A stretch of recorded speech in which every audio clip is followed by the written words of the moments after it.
SCP-439. Object Class Euclid. Special Containment Procedures. Specimen is to be kept in Armed Research Site 45 Hazardous Lifeforms Wing in a sealed, locked 38-liter 10-gallon Type G containment unit with connected oxygen supply. Specimen is to be fed through Feeding Tube 16A with approved nutrient substance, XF. Handling is available by Level 2 personnel and higher.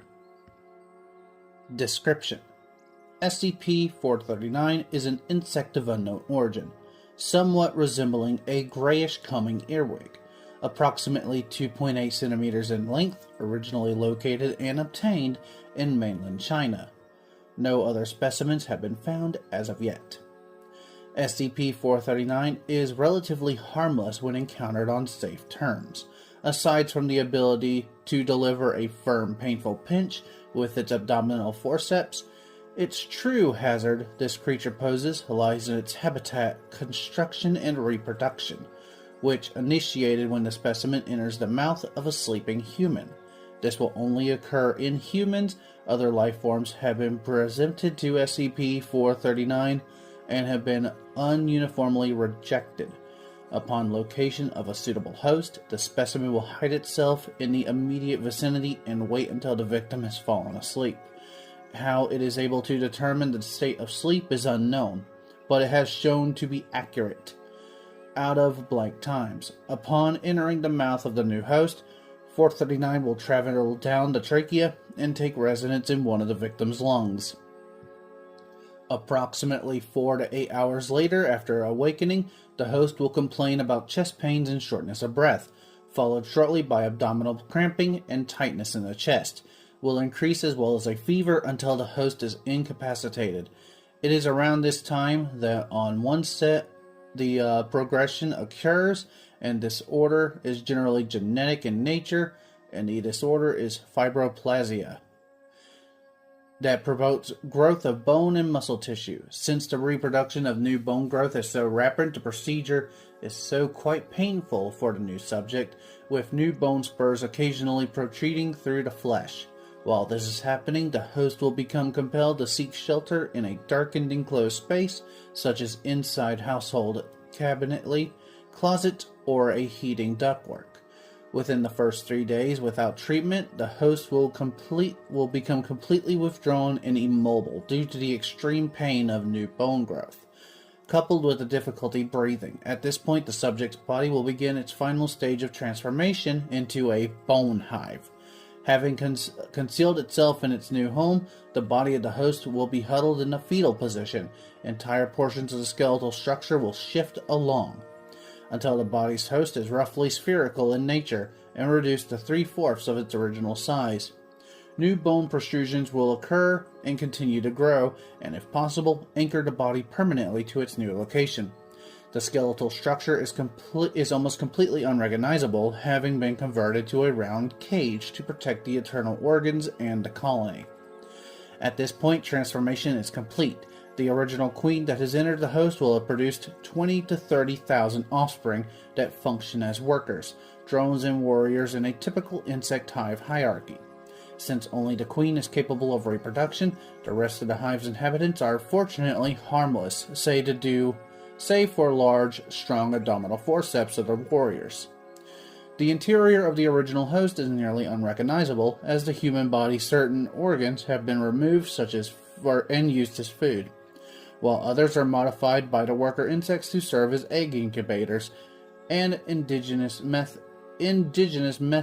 exists in using the host's own digestive system to process pieces of organic matter collected by the warriors into a nutrient slurry that feeds both the colony and sustains the hive structure.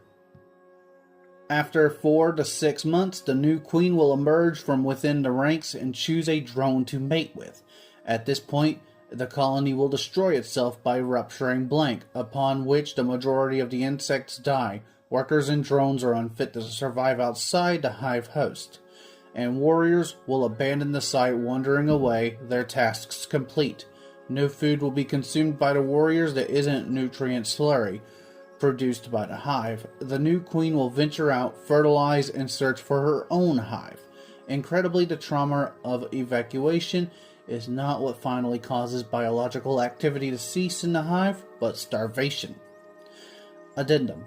In a particular disturbing development, Dr. Blank performed a range of experiments, determined that the extent of damage to the host body after it has finished the transformation into a hive, while it has been previously discovered in an autopsy that portions of the brain are hollowed out and served as food. Others are left intact, presumably to regulate the bodily functions to continue. During the last round of experimentation, Blank took the opportunity to examine the hive at close range shortly after transformation, while the eyes are eventually reached and used as a food source. At the point was performed her examination, they found it was still intact. Opening the eyelids and examined them with a flashlight, discovered that the host's eyes followed the beam. Experimentation was terminated with no further testing scheduled. SCP-682 Object Class Keter. Special Containment Procedures. SCP-682 must be destroyed as soon as possible. At this time, no means available to SCP teams are capable of destroying SCP-682, only able to cause massive physical damage. SCP-682 should be contained within a 5 meter by 5 meter by 5 meter chamber with 25 centimeter reinforced acid-resistant steel plate lining on all inside surfaces. The containment chamber should be filled with hydrochloric acid until 682 is submerged and incapacitated. Any attempts of 682 to move, speak, or breach containment should be reacted to quickly and with full force as called by for the circumstances. Personnel are forbidden to speak with SCP-682 for fear of provoking a rage state. All unauthorized personnel attempting to communicate with 682 will be restrained or removed by force. Due to its frequent attempts at containment breach, difficulty of containment and incapacitation are high threat of Foundation exposure. SCP-682 is to be contained in Site Redacted. The Foundation will use the best of its resources to maintain all land within 50 kilometers clear of human development. Description: SCP-682 is a large veily reptile-like creature of unknown origin. It appears to be extremely intelligent and was observed to engage in complex communication with SCP-079 during their limited time of exposure. SCP-682 appears to have a hatred of all life, which has been expressed in several interviews during containment. See Addendum 682-B. SCP-682 has always been observed to have extremely high speed, strength, and reflexes, though exact levels vary with its form. SCP-682 physical body grows and changes very quickly, growing or decreasing in size as it consumes or sheds material. SCP-682 gains energy from anything it ingests, organic or inorganic. Digestion seems to be aided by a set of filtering gills inside of SCP-682's nostrils. These gills are able to remove unusable matter from any liquid solution, enabling it to consistently regenerate from the acid it is contained in. SCP-682 regenerative capabilities and resiliences are staggering, and SCP-682 has been seen moving and speaking with its body 87% destroyed or rotted away. In case of containment breach, SCP-682 is to be tracked and recaptured by all available mobile task force, and no teams with fewer than 7 members are cleared to engage it. To date, blank attempt breaches have numbered at 17, while successful breaches have numbered at 6. See Addendum 682-D. Addendum 682-B, portion of recorded transcript. Doctor: Now, why did you kill those farmers? 682 has no vocal communication with the doctor.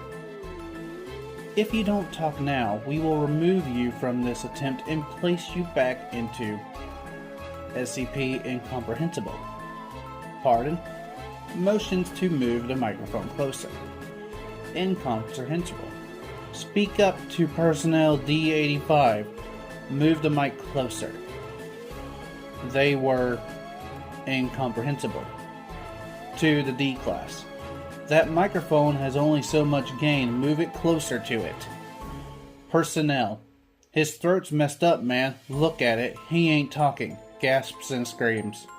682 appearing to assault 085's body. They were disgusting. Doctor retreats from the room. End of log. Addendum 682D. Breaches with SCP-682. The first occurrence had one agent handled by the SCP, 2 agents killed in action, and 5 or 6 D personnel killed by the SCP. The second occurrence was handled by 2 agents, 1 doctor, and up to 5 personnel that were D-class who were killed. The third occurrence had an agent, an MSGT, another agent who were also KIA, and a few D-class personnel who were killed. The fourth occurrence had some similar things, same with the others. Essentially, every time this SCP escapes, multiple people get killed. This is the end of the addendum for 682D. Addendum 682E Termination Observations. Log of Event 682E18. The Doctor attempts to use SCP-409 on 682. 2 generals and a doctor were observing. 0400 exposure. SCP-682 begin to tear at the point of contact, causing massive trauma to the area. 682 requests several times to know what it's been exposed to. Crystallization begins at 0800, spreading much slower than normal. At 1200, SCP shows signs of extreme pain and begins having seizures. At 1300, crystallization stops at 62% conversion. Crystallized areas explode, causing massive physical trauma to 682. At 1400 hours, SCP-682 recovers from exposure. Despite the loss of limbs and organs, SCP-682 begins regeneration, stating that it will attempt to kill and consume all staff involved in Event 682-E18. SCP-682 appears to now be immune to 409. Use of other SCP items to terminate 682 must now first be tested on samples of 682 before full-scale testing. In accordance the Dr. Blank recommendations, see document 27B-6. 2 doctors have requested permission to attempt the termination of 682 using 689. The request is currently pending approval. It has also been suggested that Dr. Gears uses SCP-182 in an attempt to communicate with 682. 182 has expressed reluctance and refuses to enter the containment center for 682 if at all possible. SCP-939 Object Class Keter. Special Containment Procedures. SCP-939 1 through 109 are to be kept in Cell 1163A or 1163B, which are 10 meter by 10 meter by 3 meter containment chambers with armed biocontainment area 14. Both cells are to be environmentally regulated and negatively pressurized, with cell walls constructed of reinforced concrete. Access to these cells are regulated by an outer decommissionation chamber and inner gas-tight seal security doors. Observation windows are constructed of laminate ballistic glass 10 centimeters in thickness, protected by 100 kV electrified mesh. Humidity is to be maintained at 100% at a temperature of 16 degrees Celsius. Specimens are to be monitored at all times via infrared cameras. Level 4 authorization is required to access SCP-939, their containment areas, or observation chambers. SCP-939-101 is dismembered and stored in cryogenic pressurized tanks 939-1100A and 939-101M within Bio-Research Area 12. Access to SCP-939-101 requires authorization by 2 Clearance Level 3 personnel, one of which must be present for all research and testing. The contents of only one SCP-939-101 tank may be accessed at any given time. Core temperature of SCP-939-101 tanks must be monitored while removed from cryogenic preservation should core temperature exceed 10 degrees Celsius. Tissues are to be returned to their corresponding tank and all testing suspended for a period of 72 hours, bearing core temperature exceeding 10 degrees Celsius. Research of SCP-939-101 tissues may continue as long as its ramblings and pleas to be released may be tolerated. Containment cells should be cleaned weekly. While this takes place, SCP-939 specimens will be transferred to the adjacent cell during this time. The cell's doors and observation window must be inspected for damage and repaired or replaced accordingly. Heavy sedation of SCP-939 is required before any interaction, including transfer between cells and experimentation, may take place. See Document 939-TE4 for transfer and experimental protocol. Level C hazmat gear is to be worn by personnel during interactions with SCP-939 specimens, and any areas which SCP-939 are known to inhabit. Afterwards, standard decontamination procedures are to be observed by all personnel involved to ensure no secondary spread of amnestic agents occur.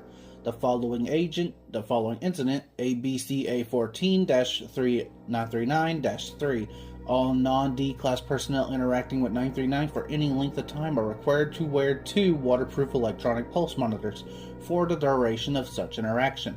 These pulse monitors will transmit a wireless monitoring system independent of a facility's main power grid, with at least one power system on standby. Should both of the individual's pulse monitors flatline or otherwise malfunction, the wearer is presumed dead. Personnel instructed to disregard all the wearer's subsequent vocalizations and breach of the containment declared automatically.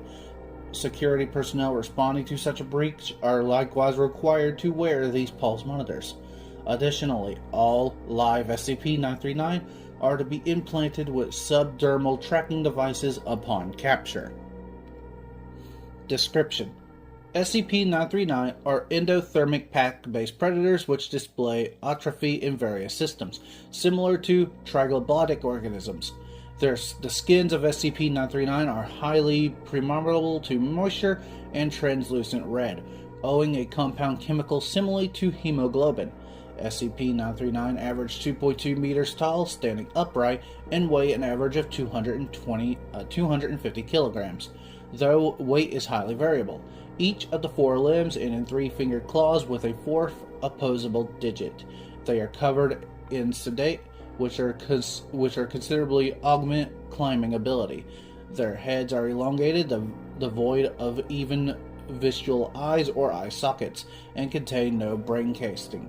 The jaws of SCP-939 are lined with red, fairly luminescent fang-like teeth, similar to those belonging to the specimens of the genus Clawletus, up to 6 centimeters in length, and encircled by heat-sensitive pit organs. Eye spots sensitive to light and dark run through all their spine dorsal ridges.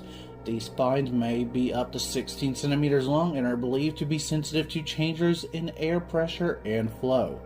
SCP-939 do not possess many vital organs, central or peripheral nervous systems, circulatory system, or digestive tract are all absent.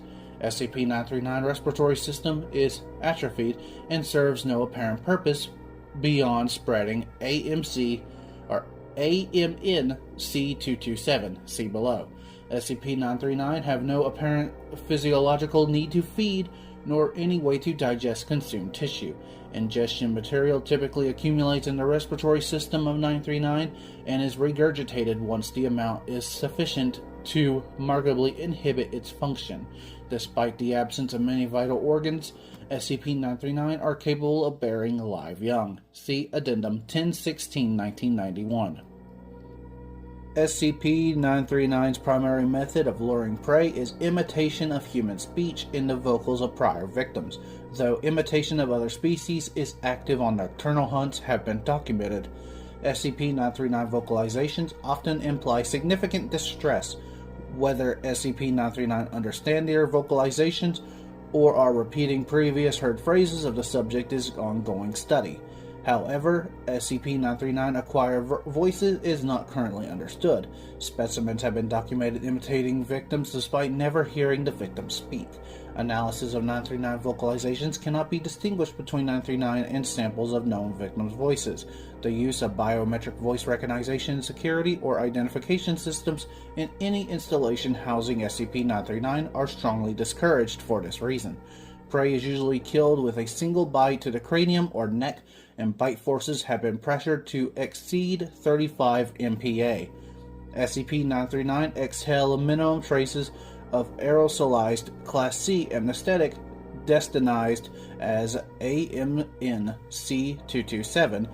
AMNC-227 causes temporary retrograde amnesia, inhibiting memory formation for the duration of exposure, plus an average of 30 minutes, and is colorless, odorless, and tasteless. It is estimated ECT-50 for inhalation of 0.0050 milligrams for 4 minute/3, as well as ventilator open air systems. Risks of exposure to this is greatly reduced. It is not negligible. AMNC-227 is typically undetectable in the bloodstream for 60 minutes following cessation of exposure. Reported sensations of disorientation and mild hallucinations immediately following the removal from environments saturated with the agent are similar to recreational use of numerous psychoactive substances and easily mistaken as such.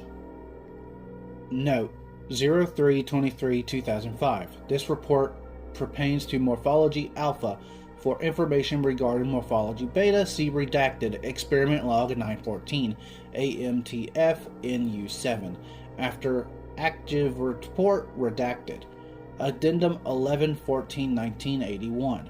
The log radio traffic between captured teams during initial contact with 939 is available here. Addendum 06-29-1987. Preliminary research into AMNC-227 suggests potential use for general-purpose anesthetic. Methods of mass-producing the agent, as well as possible adverse effects, are being investigated by Biocontainment and Research Site 06. Addendum 09-20-1991. Containment of 9 SCP-939 specimens have been compromised following a Silent Night breach scenario in Biocontainment and Research Site 06. Nearby civilian settlements have been evacuated on a pretense of a coming storm. Recovery teams have been deployed in the area. Addendum 10-16-1991.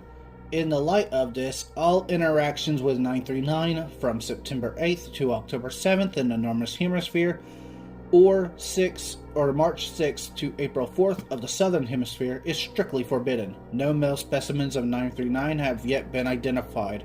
Contain a Class B anesthetic. SCP-035.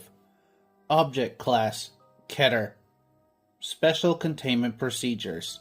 SCP-035 is to be kept within a hermetically sealed glass case, no fewer than 10 centimeters 4 inches thick. This case is to be contained within a steel, iron, and lead shielded room at all times.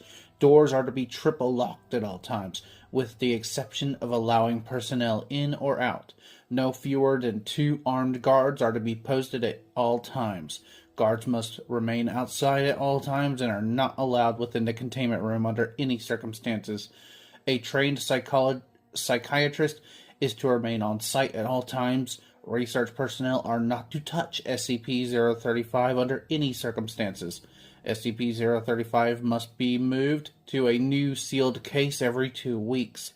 The previous case must be disposed of via SCP-101, as it shows no adverse reactions to SCP-035's corruption. Any who come into contact with SCP-035 when it is in possession of a host is to be given an immediate Psychological evaluation. Description: SCP-035 appears to be a white porcelain comedy mask, although at times it will change to tragedy. In these events, all existing visual records, such as photographs, video footage, and even illustrations of 035 automatically change to reflect its new appearance. A highly corrosive and degenerative viscous liquid constantly seeps out of the eyes and mouth holes of the mask. Anything coming into contact with it is substantially slowly decays over a period of time, and depending on the material, until it has decayed completely into a pool of original containment. Glass seems to react the slowest to the effects of the item, hence the construction choice is immediate container. Living organisms that come into contact with the substance react very much in the same way, with no chance of recovery. Origin of the liquid is unknown. Liquid is only visible from the front and does not emerge to even be visible from the other side. Subjects within 1.5 to 2 meters of SCP-035 or in visual contact with it experience a strong urge to put it on. When SCP-035 is placed on the face of an individual, an alternate brainwave pattern from 35 overlaps with the original host, effectively snuffing it out and causing brain death to the subject. Subject then claims to be the consciousness contained within 035. The bodies of possessed subjects decay at a highly accelerated rate, eventually becoming little more than mummified corpses. Nevertheless, SCP-035 has demonstrated the ability to remain in cognitive control of the body, experiencing severe structural damage, even if the subject's body literally decays to the point where motion is not mechanically possible. No effect is found to be had when placed on the face of an animal. Conversations with SCP-035 have been proven to be informative. Researchers have learned various details about other SCPs and history in general. 035 claims to have been in many monstrous events. 035 displays a highly intelligent and charismatic personality, being both amiable and flattering to all that speak to it. 035 has scored in the 99th percentile of all intelligence and aptitude tests administered to it, and appears to have photographic memory. However, psychological analysis have discovered that 035 to possess highly manipulative nature, capable of forcing sudden and profound changes to interviewers' psychological state. 035 has proven to be highly sadistic, prompting some to commit suicide and transforming others into near-mindless servants, with linguistic persuasion alone. 035 has stated that it has an intimate knowledge of the workings of the human mind and implied that it could change anyone's views if given enough time. Addendum: 035 was found in a sealed crypt in an abandoned house in Venice. Addendum 035-01. SCP-035 has been found to possess able to possess anything that has a humanoid shape, including mannequins, corpses, and statues. SCP-035 has been able to manipulate all into movement, removing the need to expose live subjects to 035. Still, anything it possesses inevitably decays into nothingness. Addendum 035-02. SCP-035 has facilitated an escape attempt, convincing several of the research staff to aid it in its bid for freedom. Insurrection failed. All staff that have been in contact with SCP-035 have been terminated, and mandatory psychiatric evaluations have been implemented for all personnel coming into contact with the SCP. Addendum 035-03. It has been determined that SCP-035 is capable of telepathy. Whether or not it possesses a host, even penetrating into the subconscious of others, and using the knowledge it finds it to its advantage. Extreme caution is advised when choosing subjects to converse with 035. Addendum 035-04. SCP-035 has expressed an interest in other SCPs, most notably SCP-4715 and SCP-682. Dr. Blank has expressed worry that should SCP-035 bond with either, their regenerative qualities would negate its corruption and give it a permanent host. Addendum 03505. After several more escape attempts and after reviewing SCP-035's incident record, High Command has been ordered to be permanently sealed within the facility and prohibited from being allowed any more hosts. Several personnel have protested against this, with some even erupting into violence. As a direct result, all personnel that have come in contact with 035 have been terminated. Going forward, all personnel that deal with 035 are to be rotated frequently, and contact is to be limited, even if it's in a dormant state, to as little as possible. Addendum 03506. Personnel within 10 meters of SCP-035 have recently reported feeling unease, stating that they can hear unintelligible whispering. Several others have suffered from severe migraines. Object has been monitored, but there is no change, and it is in its dormant behavior, and no sound has been recorded. The motion of resentment in SCP-035's host privileges has been brought up once more, if only to be temporary basis to discover these new changes in the object's behavior. Denied. SCP-039 Addendum 07. The walls of SCP-035's containment cell have been suddenly begun to secreting a black substance. Tests on the substance have revealed it to be human blood. Although highly contaminated with several foreign and unknown agents, substance is corrosive, has a pH of 4.5, and prolonged exposure to the walls have proven to be detrimental to their structural integrity. More notably, it seems to be forming patterns on the wall. Several segments seem to be paragraphs in various languages, including Italian, Latin, Greek, and Sanskrit. Translations are pending. Other segments appear to be diagrams depicting ritualistic sacrifice and mutilation, often to be arcane belief of the person committing them. Several staff members have been shocked to note that all the sacrifices bear an uncanny resemblance to various personnel and their loved ones, often in conflicting positions. Researchers, while in the room examining these newly formed patterns, have complained of hearing a loud whispering and high-pitched, unnerving laughter at irregular intervals. Personnel in the section working daily near or around SCP-035's containment unit have suffered catastrophic moral damage, with at all high in suicide rates in staff in that area, whether or not they have ever been in contact with the SCP. The only change in SCP-035's dormant behavior is regarding its containing glass case. Degradation of the case is increased to a high degree, enough so the glass will occasionally shatter, causing a wide dispersal of SCP-035 containment. All occurs quite often in the most inopportune times, as far resulting in 6 casualties and 3 fatalities of both research and cleanup staff. Addendum 03508.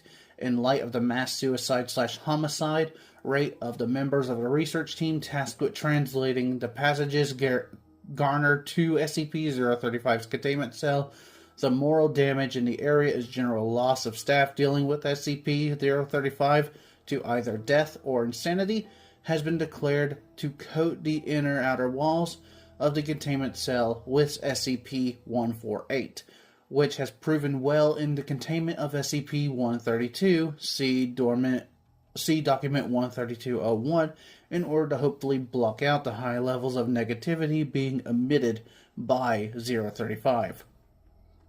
Addendum 03509. The use of SCP-148 has worked well, causing morale and suicide rates to return to near pre-SCP-035 rates. However, material appears to facilitate the negativity within the cell, causing a veritable greenhouse effect inside. Personnel inside the cell have stated that they feel a heavy sense of dread, fear, anger, and general depression, as well as hearing constant, nearly inaudible whispering upon immediate entry. A prolonged stay causes severe migraines, suicidal tendencies, heavy hemorrhaging of blood vessels around the eyes and inside the mouth and nose, general hostility towards others, and for the whispering to increase almost deafening volumes. Intersected by constant mocking laughter, exposure for more than 3 hours inevitably results in the subject falling into a deep psychosis and attempting to harm either themselves or others. Most speak in Latin or Greek, despite the fact that several did not previously know how to speak said languages beforehand. The presence of blood in both word and diagram formations has increased disproportionately, the walls becoming cluttered, and the formations beginning to overlap each other. The substance has proven to be both difficult to clean and even more corrosive than what it was originally recorded, with a pH of roughly 2.4. Generally, estimation gives the current walls a life of 2 months before they need replacement. It is being gradually more and more difficult to contain SCP-035, and the debate to rescind its host privileges have once again come up, which have been denied. Addendum 035-10. The walls, ceiling, and floor of SCP-035's containment cell have now been completely saturated in blood. All personnel entering the room guarding in the area must wear full hazmat protective suits, constant with cleaning efforts being instated. Addendum 035-11. The magnitude, intensified, and reoccurrence of the phenomena that occurred within SCP-035's containment cell have increased to alarming degrees. The cell door has been known to become locked on its own accord while personnel are inside and are unable to open it for a period of time. Appendages form out of the larger puddles of blood and often attempt to grab or harm personnel near them. Blurry apparitions have started appearing to staff. Electronic devices no longer work inside the cell, and the light cannot be turned on, though there is no physical reason why it should not work, forcing those entering to use non-electrical based light sources. Cleaning measures are having no discernible effect on the cell, and the walls are degrading at a very high rate, forcing them to be replaced within a week at best, although the blood makes it nearly impossible to properly achieve this. SCP-035 may have to be moved to a new cell entirely, with the old one sealed off and disengaged from the rest of the facility.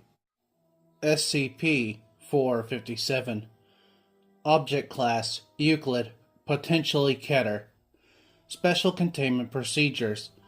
SCP-457 is to be kept in a 5 meter by 5 meter chamber with no less than 22.9 centimeters 9 inch of simulative fireproofing via various materials. Absto cement perlite boards upon all surfaces and a blast-proof observation window with emergency blast shielding installed. The opening to the chamber must consist of 2 temperature-controlled and airtight chambers that may be sealed in case of an emergency. SCP-457 chamber should be kept at high humidity with a drainage system installed in the floor, as well as a misting sprinkler system installed and running constantly, and emergency hoses capable of at least 2.1 MPa 300 psi of water pressure. SCP-457 is allowed a small structure upon the wall of its chamber that remains water-free, but only allows for minimum protection and preservation of form. All personnel entering SCP-457's chamber should be wearing at least Class A temperature-controlled flame-retardant sealed suits and enter in groups of 3 with 2 members equipped with high-grade blast shields and emergency fire extinguishers. Personnel should only enter 457's chamber in order to supply 457 with its daily amulet of fuel material, or to examine or repair any damages to the chamber or sprinkler systems. Should SCP-457 engage personnel in a hostile manner, it is to be controlled via emergency extinguishers and hoses until it retreats back to its safe chamber. In the event that SCP-457 breaks containment, emergency sprinkler system is to be triggered and personnel will be supplied with extinguishers and blast shielding. Description: for all points and purposes, SCP-457 appears to be a sentient being composed of flame. SCP-457 actual composition is unknown, as it is proven to be invisible and undetected by any known means, but it is shaped out of the flame it produces, often assuming a human-like form, if given sufficient fuel to assume that size. SCP-457's most rudimentary form appears to be that of a single flame, capable of the size to that of a matchstick.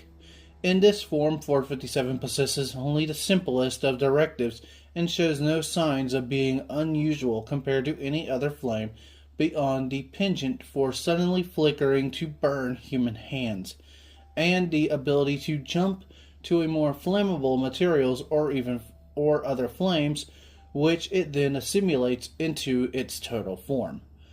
As SCP-457 grows larger, it is able to assume a more complex shape, and its intelligence grows in size and fuel sources.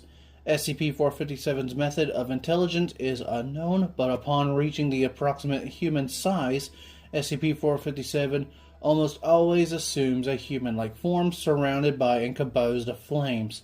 SCP-457 has been observed to communicate through writing letters out of its own flames, charring them into the wall and other surfaces, and more rarely through speech via high pressure superheated air and crackling sounds and pops of flames. Once SCP-457 reaches an unknown threshold of size and fuel source, SCP-457 splits into two beings, and so on and so forth. However, multiple beings of SCP-457 are aggressive towards each other and will attempt to consume or extinguish the others, especially if there is only a limited amount of fuel at hand. SCP-457's behavior is largely predictable, as its goals are simple to acquire larger sources of fuel to spread. The danger of 457 comes in its form of ability to increase intelligence with size, and apparent ability to learn and mimic behaviors.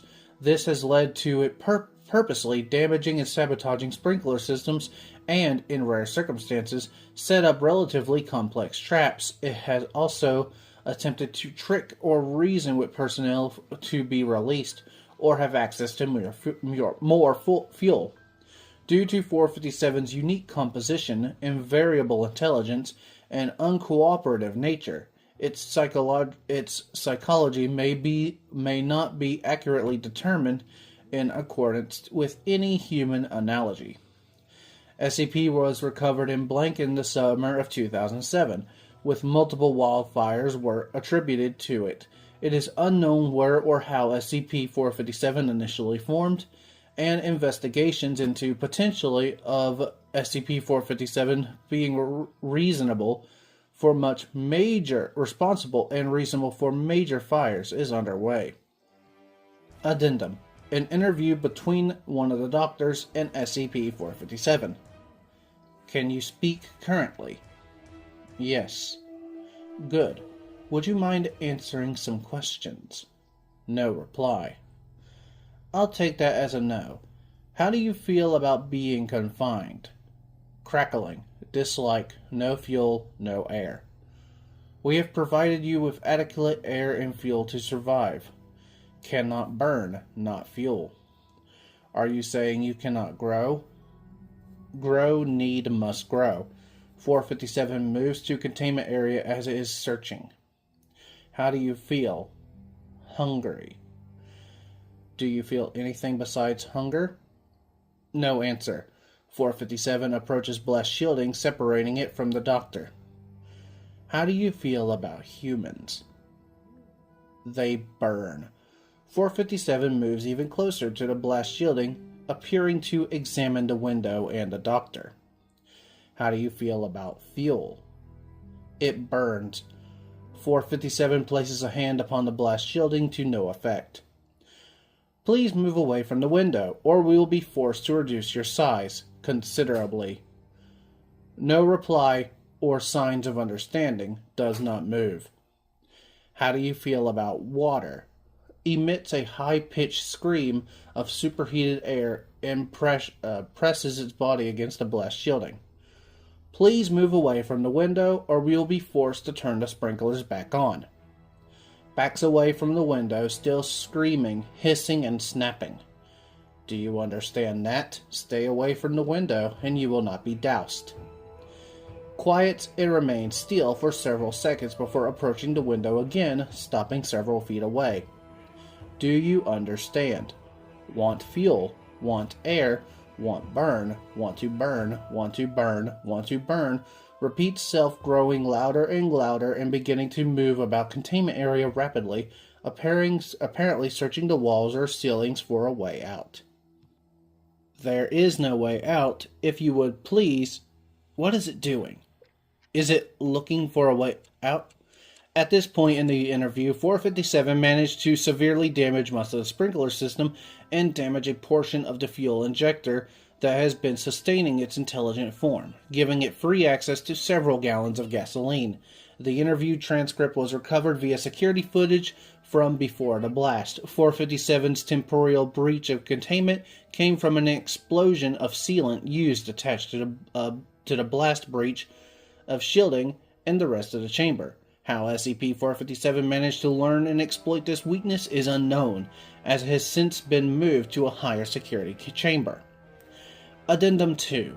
Due to the excessive resource requirements for keeping 457 contained, locating a permanent renewable fuel source is currently a high priority. Proposals so far include, but are not limited to, sources of wood and other flammable sources. Hello everyone, this is the Sleeping Wendigo, and I hope you enjoyed the video. If you did, don't forget to leave a like, share, and subscribe so you don't miss any videos I post. And, if you want, you can check out my Twitch, Rumble, second YouTube channel, my Twitter, and merch store. Links to all of these will be in the description down below. And as always, I will see you all next time.